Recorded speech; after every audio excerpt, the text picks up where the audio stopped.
there, guys.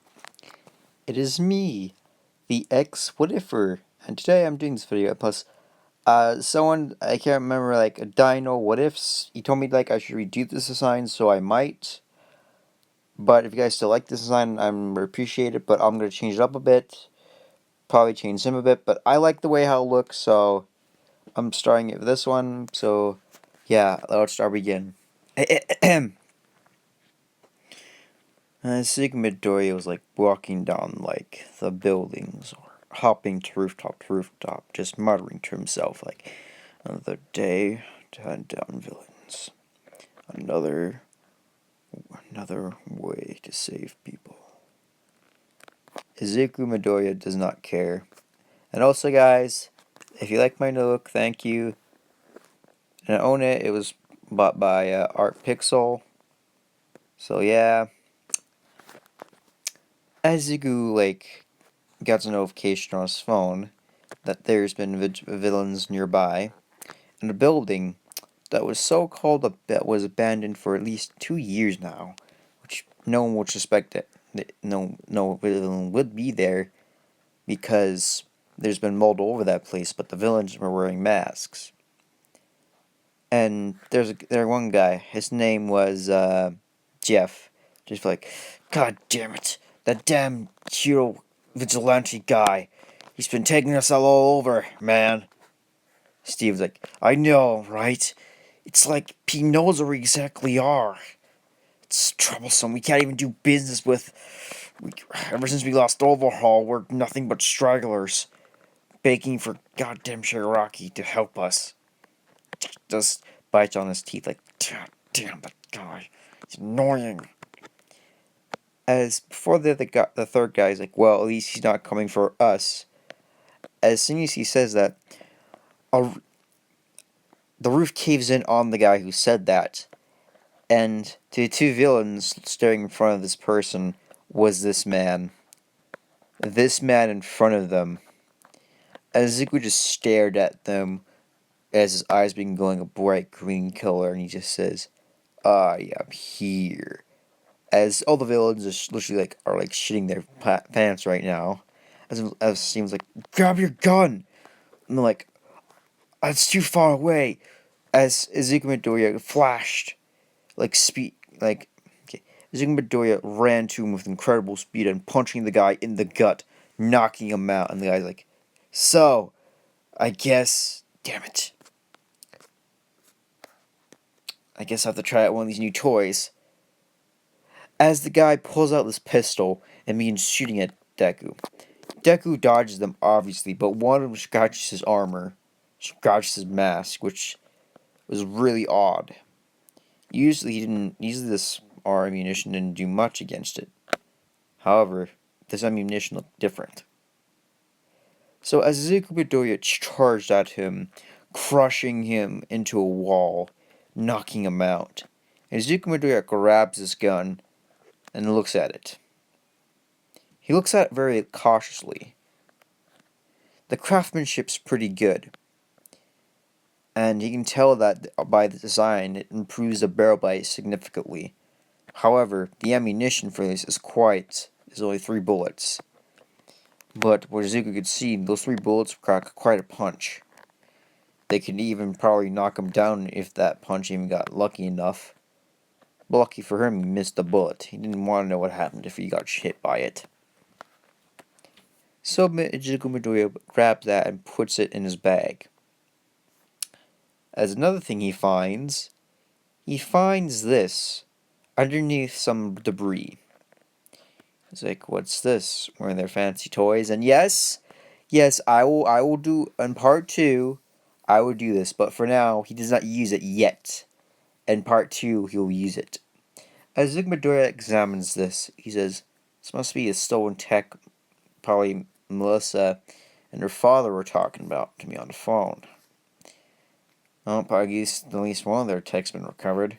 As Izuku grabbed the bag, or grabbed the briefcase that was holding the device in it. He begins charging out, but before he could do that, he is bombarded by, or he's surrounded by a bunch of villains as he was leaving the building. As he begins like charging up one for all, he begins going up to 85%. He manages to knock out all the villains by this with a quick pace and speed.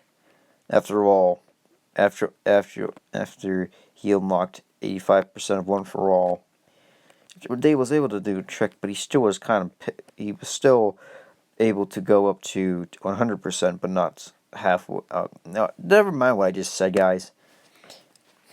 As soon as Deku was glitching across the buildings, Shigaraki appeared behind him and tried to grab him.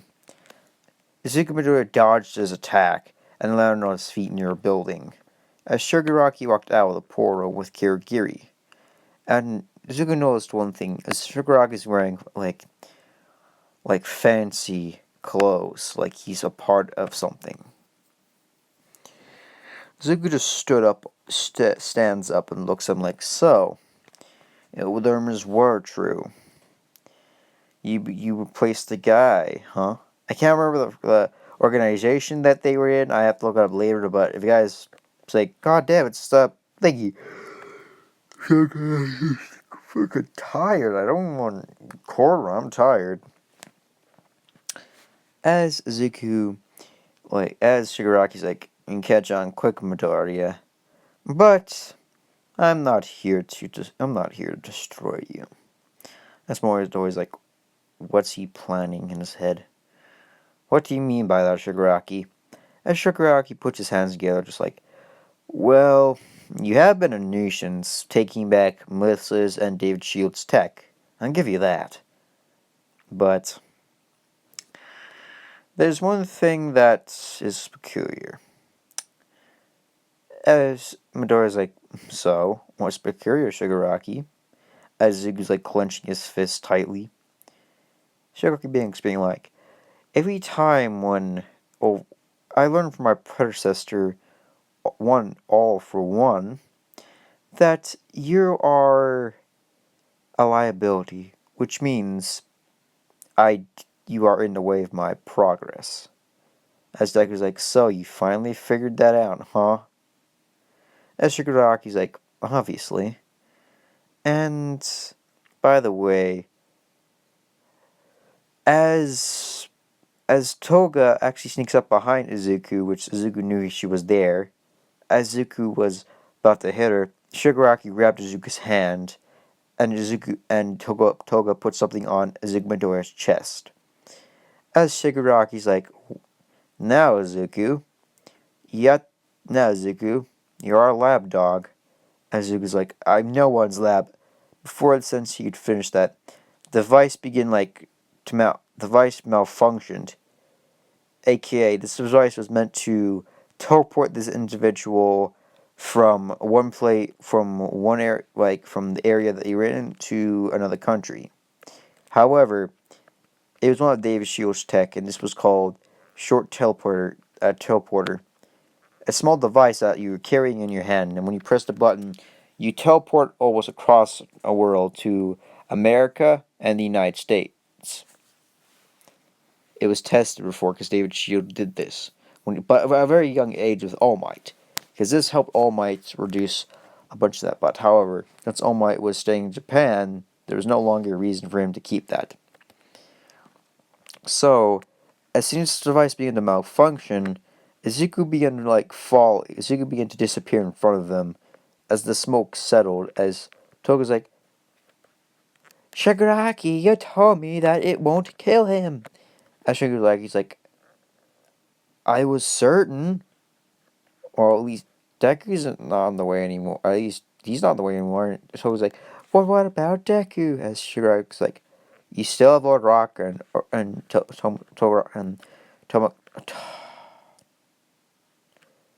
Tomagami, like, Toga's like, true, but I want Izuku back. As Shigaraki's like, I'm sure he's somewhere still alive, because I bet he can be killed by explosion. Which is fucking true.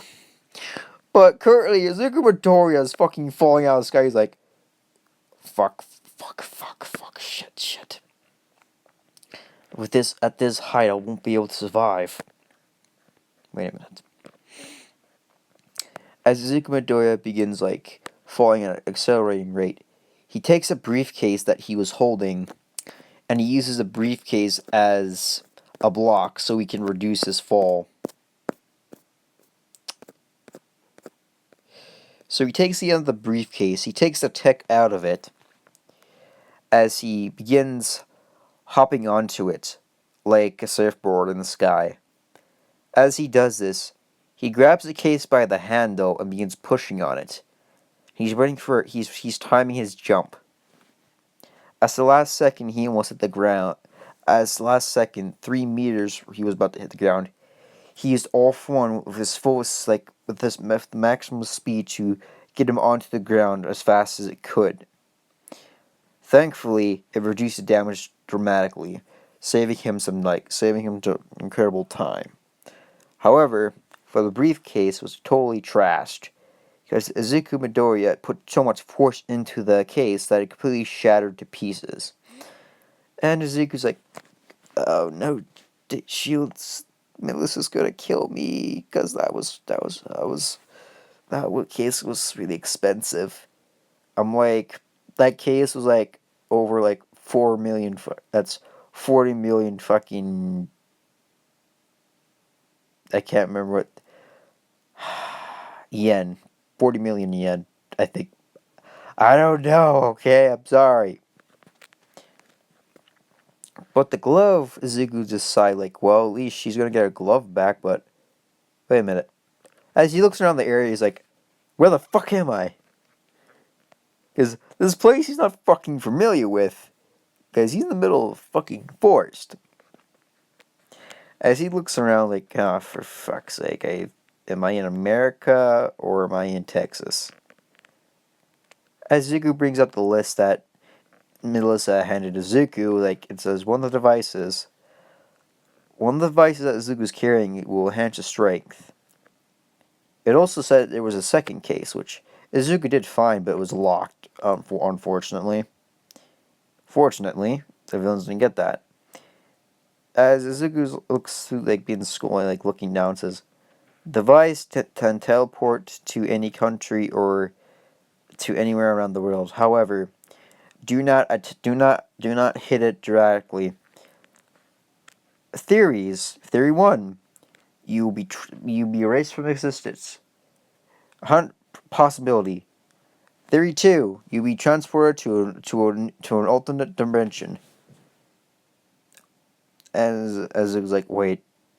Or, no, it says, or another world. As it was like, wait. But, oh, God. As Zuko's like, wait, oh no. As Zuko begins like jumping up super fucking high in the air, he just sees this. He's like,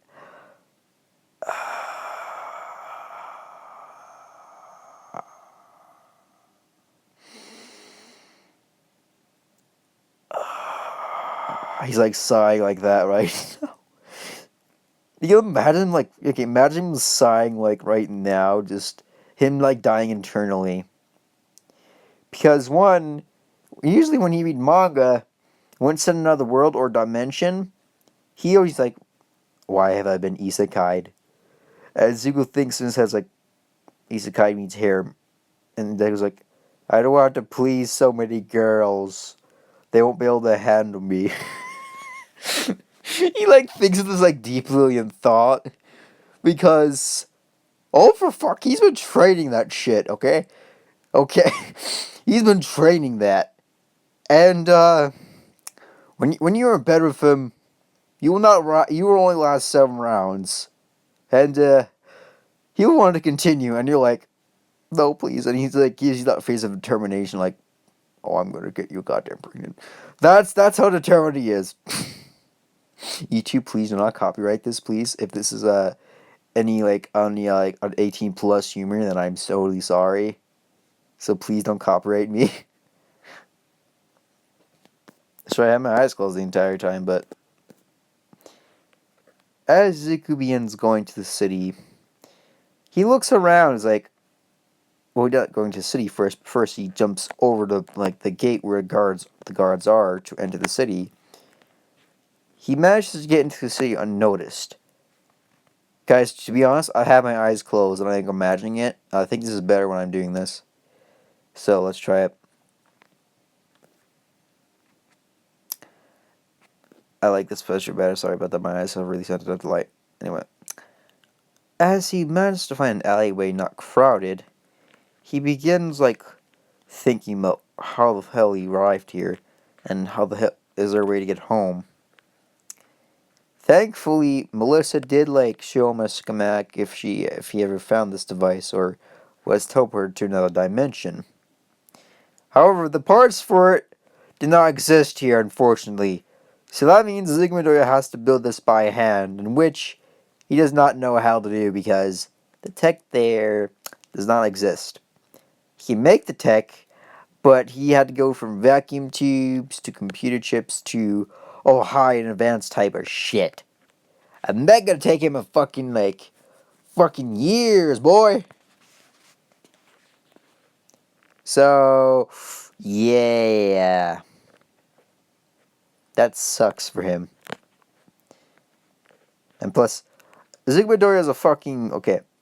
One thing he was okay. Ezekiel looked at his phone, was like, "Fuck, it's dead."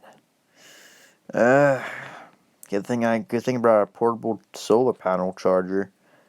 And if you guys like wondering, like, that's not real. Like, it is. I went to a Danmachi shop when I was a kid and I saw one. It looked fucking cool. So that is real.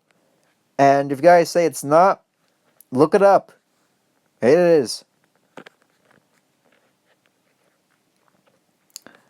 As Zugabadori's phone began charging, he begins to look around his the alleyway. But he finds a cloak and he puts it on. As his phone's charging right now, or like in his backpack right now, everyone doesn't stare at him because of the cloak, but they stare at the cloak for a few minutes, but didn't divert their gaze and been talking to customers because their market was happening. And of course, he wanted to get some answers first, but he didn't know if these people understood his language, which really surprised him because they could speak as soon as he went into the building, or as soon as he went to the market. He could understand these people. Why? Because he can fucking do that, or it's the same language that he was speaking. But how do I put this? AKA Magic Japan translating his like Japanese to English. I'm gonna say he knows a bit of English, so don't hate me, guys. But I don't know. He understands the language. It's similar to his. No, just forget what I said. As he begins going around asking a few people what the hell is this place, and it's Ortbla. I can't remember the name. I'm gonna look it up later, so don't you dare say it to me. This guy's like, "Hey, wait, the name's Ortbla," and I know, I just forgot the name. As he goes into the bar where Belle usually is, but Belle just left because it is completely empty. And he headed to the dungeons. And no, he's not the part where Seer gives him the food. He's at the part where he just left there because Belle is acquainted to them already. So he's just going out and he will be covered in blood with the Minotaur blood. So when he walks to the bar, all the girls stare at him. They just feel this presence of they will be dead in an instant. As you can just wave his hands hello. As someone leaves at me is you have Cryonora there, kid. There, buddy. Why don't you take off your hood? And maybe we'll just make you something to eat. However, it was still early in the day, but Mamma Mia wanted me to see if this person was trustworthy or not. As he took off the hood, they just saw this, which utterly gave them quite a shock and fear. And even Ria, she was scared. For the first time, she felt fear. Or she did feel fear from dungeons, but she felt more fear coming from him than any monster. which surprised her. And she was like, "Oh, sorry, I forgot to move my mask." As you, okay, this is me talking right now, guys. I am the story maker right now. I just want to say, if you do enjoy this video, please tell me in the comment section. But if you also want to see me do this as a goddamn texting story, holy shit, you bet your sweet ass the story will be good as hell. Because I thought my phone storage was limited to 20 minutes. Apparently it was not. It's limited to 31 minutes. So I hope you guys enjoy this, because now I'm going to make that video so goddamn long. But anyway, let's get to this. As he takes off his stuff, they noticed a boy that they noticed that Ezekiel was at a very young age. He's 17 in my version, okay? Because if he leaves for UA, that means he left like a long time ago, so he's still young, but he's 17. Older than I know. No, no, hell with it, he's 16. And I think I'm just gonna end off there. Why? Because, I want to, plus I'm really tired, and plus might go to the store like tomorrow morning or something, but if you guys truly enjoy this, smash the like button. Tell me in comments, what is your opinion, and what do you think, guys? Should I not give him these two weapons? If you don't think so, then I will not. However, I will still be adding them in as like a secret, but I hope you guys enjoy it. I'll talk to you on my next video. Peace out.